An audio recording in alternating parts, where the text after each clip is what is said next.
Imagine waking up every morning to the sound of a roaring ATV tearing through your private property, driven by none other than Karen, the self-appointed sheriff of the neighborhood. She insists she can trespass because of HOA rules, but here's the twist. I'm not even in the HOA. But when I finally decide to follow her and catch her in the act, she completely loses it, screaming, trespassing, at me. What happens next? Oh, just cops, lawsuits, an ATV disaster, and the most ridiculous Karen meltdown you've ever seen. Trust me, you won't believe how this one ends. So grab your popcorn, because this is about to get wild. Hello, beautiful people. Before we dive in, a small click from you can help us reach 1,000 subscribers. Hit that subscribe button and be part of the journey. Let's go. The morning sun barely crests the horizon when the unmistakable roar of an ATV pierces the quiet. Every day without fail, she comes barreling through. Karen, the self-appointed queen of the neighborhood, riding her neon pink ATV as if she owns the world. The thing is, she doesn't own my land, but that doesn't seem to matter to her. The first time it happened, I thought it was a mistake. Maybe she got lost, or maybe she had a legitimate reason to be here. But as she zoomed across my yard, kicking up dust and leaving deep tire tracks in my grass, I quickly realized this was no accident.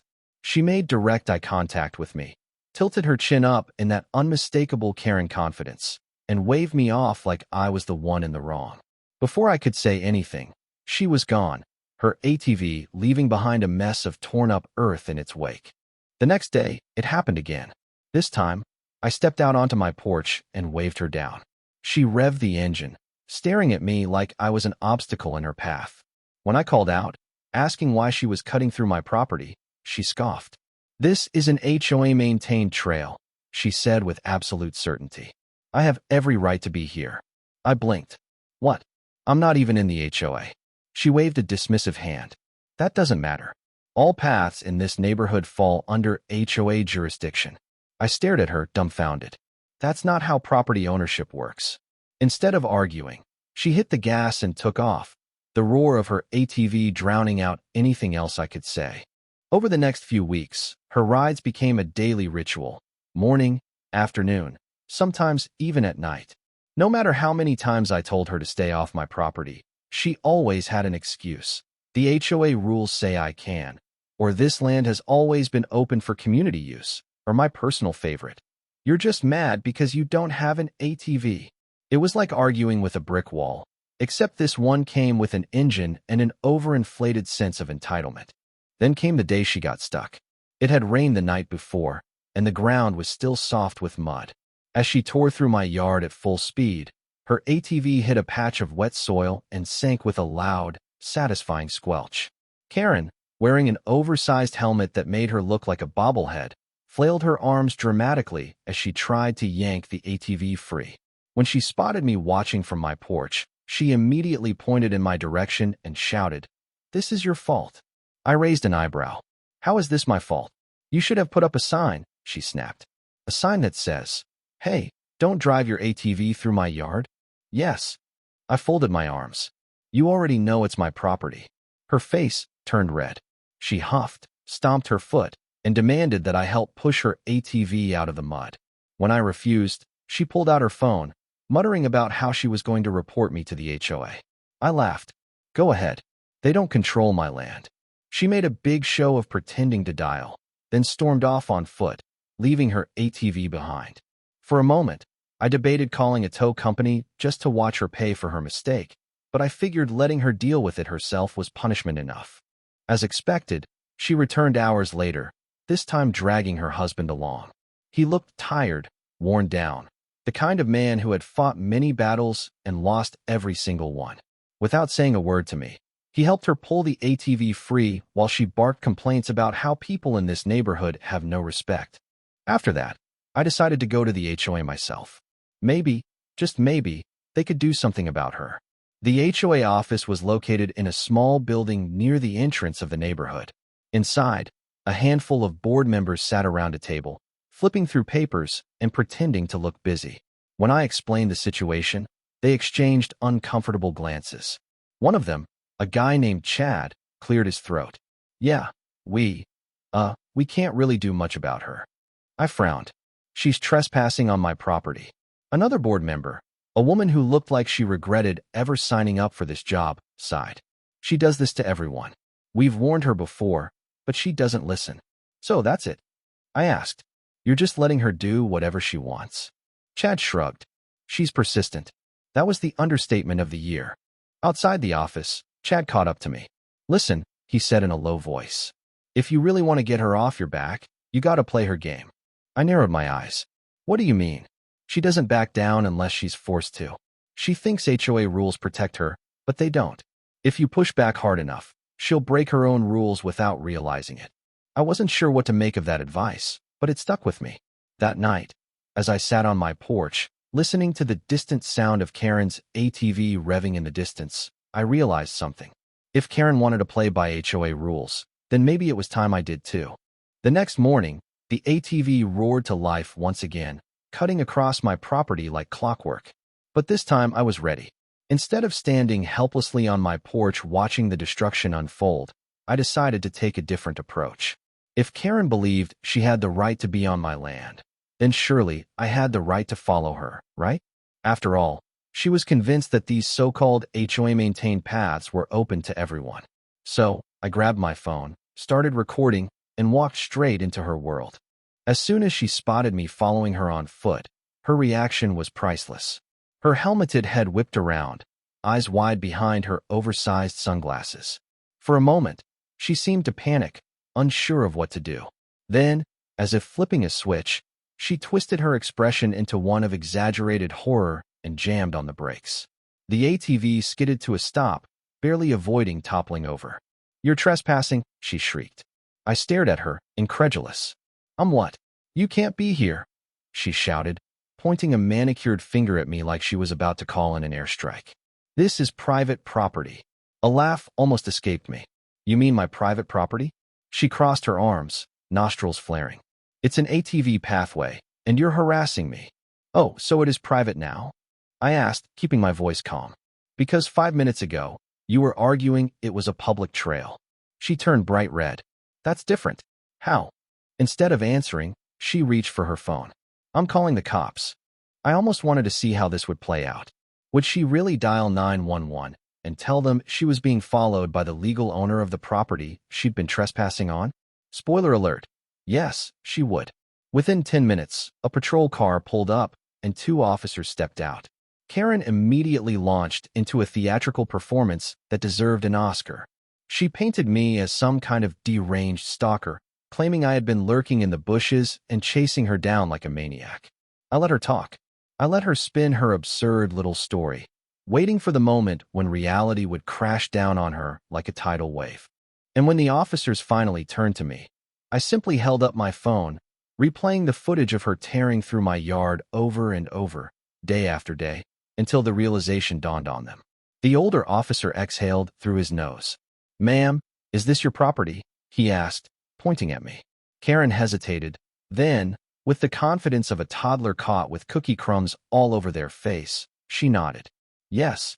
The officer blinked. "So, you own his land?" "Well, not technically, but the HOA," the younger officer cut her off. "Ma'am, the HOA doesn't own private residences. But the rules say I can. The rules don't override property deeds." Karen's mouth opened and closed like a fish gasping for air. Then she changed tactics. "Well, he was following me. That's harassment." The older officer scratched his head, glancing at my video again.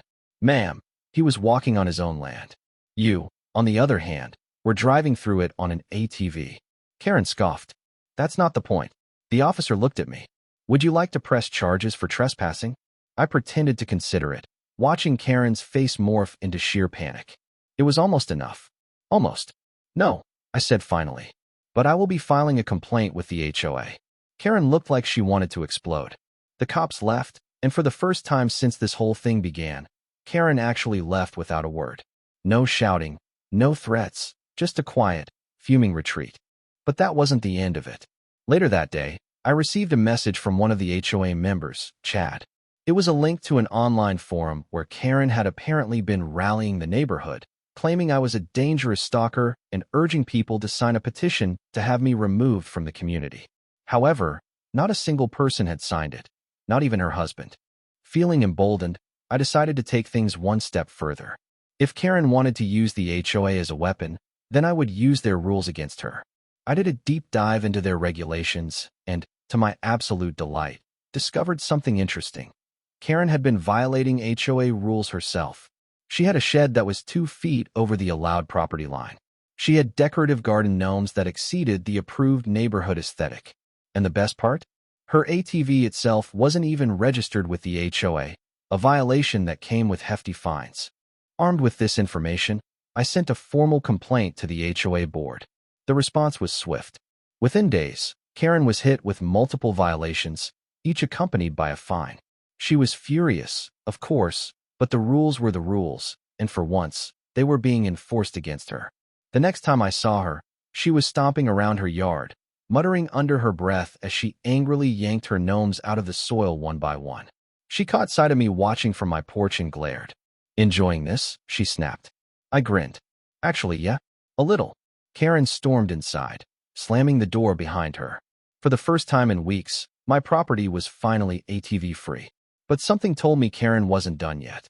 A few days passed in relative peace. No ATVs, no screaming, no Karen revving through my yard like she was training for the X Games. It was almost too quiet.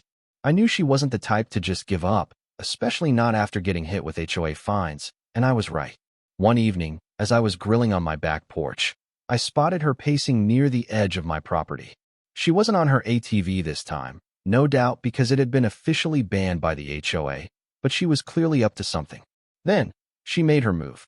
With the speed and stealth of a cartoon villain, she began hammering a wooden sign into the ground. I walked over, still holding my spatula, and squinted at it. "No trespassing, private HOA pathway." I burst out laughing. "Seriously? You think a homemade sign changes property laws?" She spun around, arms crossed. "It's official. The HOA said so." "No, they didn't," I said, pulling out my phone. "In fact, they just ruled that you were the one trespassing. Want me to send you a copy of the letter?" Karen's face twitched. She snatched the sign from the ground and stomped off without another word. That should have been the end of it, but Karen never let things go. The next day, she took things to the next level. A group of HOA members gathered in the community park for their monthly meeting. I didn't usually attend these, but when Chad messaged me saying, "You might want to show up for this one," I knew something was about to go down. I arrived to find Karen standing in front of a small crowd, passionately waving a stack of papers. "This neighborhood has standards," she was saying, "and certain people are bringing down the value of our homes." I frowned. She wasn't just ranting. She was holding a petition. "As many of you know," she continued dramatically, "we've had an issue with trespassing and harassment. I've personally been stalked and targeted in my own neighborhood." I raised an eyebrow. "You mean on my property?"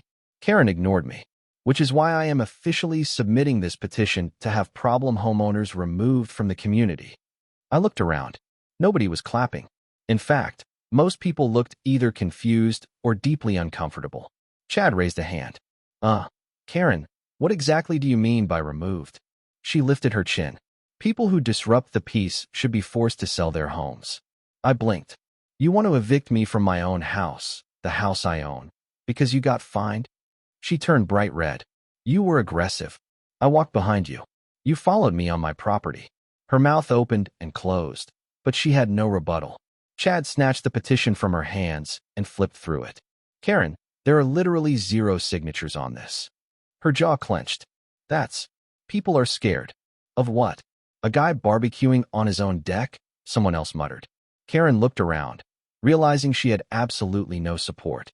Then, with as much dignity as she could muster, she snatched the papers back, mumbled something about corruption, and stormed off. The HOA members turned to me. One of them, an older woman named Linda, sighed. "We've been trying to deal with her for years." Chad nodded. "She's filed more complaints than every other homeowner combined." "And how many of them were valid?" I asked. Linda chuckled. "None. The board took an official vote right then and there. Karen was placed on HOA probation, meaning any further rule violations would result in even steeper fines. That included any future unauthorized ATV joyrides. That should have been the final nail in the coffin, but Karen wasn't one to admit defeat. "No, She had one more scheme up her sleeve. A few weeks passed, and for the first time in ages, things were quiet. No roaring ATV, no pointless screaming, no dramatic HOA meetings where Karen tried and failed to evict me from my own property. It was almost peaceful. Almost.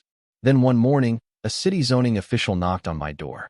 "Are you aware that there's a zoning complaint filed against your property?" he asked, clipboard in hand.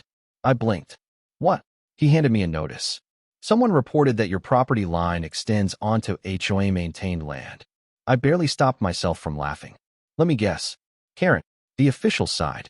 I can't disclose that information, but you're not the first person in this neighborhood to get a suspiciously similar complaint." I shook my head. "Well, this is my private land. I have the deed to prove it." "Then this should be a quick review," he said, already looking exhausted. Sure enough, after checking the records, the zoning official confirmed that my property was exactly where it was supposed to be. The complaint was completely bogus. But then, plot twist. Funny thing, the official said, flipping through his documents, "It actually looks like her property is in violation." I frowned. "Come again." He tapped his clipboard. "Her fence and shed, they extend 2 feet into public land." I stared at him. "You're telling me that Karen, the same woman who has spent months screaming about HOA rules and property lines, has been breaking zoning laws herself this whole time?" "Looks like it." It took everything in me not to double over laughing. A few days later, another city official arrived, this time to deliver Karen a notice. Apparently, her little zoning violation meant she had 2 choices: pay to have her fence and shed moved legally onto her own property, or face a serious fine. Karen, being Karen, naturally refused to accept reality. Instead of fixing the problem, she tried to argue with the city about why the rules didn't apply to her. It went about as well as you'd expect. Within 2 weeks, she was forced to pay thousands in fines. And the best part? Because she ignored the first notice, she also had to pay extra for noncompliance. Rumors spread quickly. The once feared HOA Karen was now the biggest rule breaker in the neighborhood. Her rage was nuclear. The day she finally caved and had her fence torn down, she was furious. I watched from my porch as she stomped around her yard, barking at the workers moving her shed. She caught sight of me watching and shot me a look so intense it could have melted steel. "Happy now?" she snapped. I sipped my coffee. Ecstatic. For the next few weeks, Karen tried her best to pretend she still had the upper hand. She avoided me at all costs, but the neighborhood had turned against her. Even her fellow HOA members wanted nothing to do with her anymore. Then one day, the for sale sign appeared in her yard. It happened fast. Whether it was the fines, the public embarrassment, or the fact that no one took her nonsense seriously anymore, Karen had finally had enough. Within a month, she was gone. The HOA held a neighborhood barbecue to celebrate. Not officially, of course, but the timing was suspiciously perfect. Even Chad, the HOA board member, clinked his beer against mine and grinned. "Neighborhood's been a lot quieter lately, huh?" It was over. Karen was gone. Peace had finally returned. But just when I thought life had settled back to normal, a moving truck pulled into Karen's old driveway. I watched as a woman stepped out, stretching and surveying the house. She caught me looking and waved. I walked over to introduce myself. "Hey, welcome to the neighborhood," I said. She smiled. "Thanks. I just moved in. My name's Karen." I froze. She laughed. "Don't worry, not that kind of Karen." I exhaled, relieved. Maybe this one wouldn't come with an ATV.